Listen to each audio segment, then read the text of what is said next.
New at noon last week, a carbon monoxide detector helped to save the lives of residents in an Agawam condo complex. 22 News reporter Katrina Kincaid is live in the newsroom to explain the dangers of carbon monoxide and how you can stay safe. Well, Rich, carbon monoxide is dangerous because it's a colorless, odorless gas that's produced when fuel is burned, so you can't see it or smell it. If it's not vented properly, it can accumulate inside of buildings or cars and cause illness or death from carbon monoxide poisoning.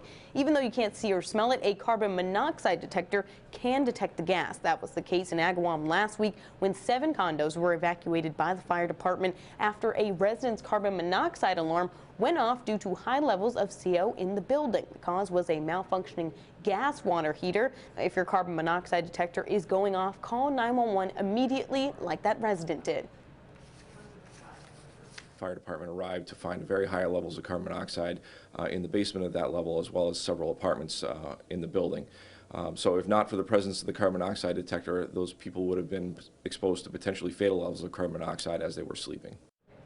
Carbon monoxide can come from furnaces, hot water heaters, gas stoves, gas and charcoal grills, running vehicles, and generators. Chief recommends that gas and oil appliances be checked usually once a year, and that carbon monoxide detectors should be checked twice and replaced every 10 years. Working for you, Katrina Kincaid, 22 News.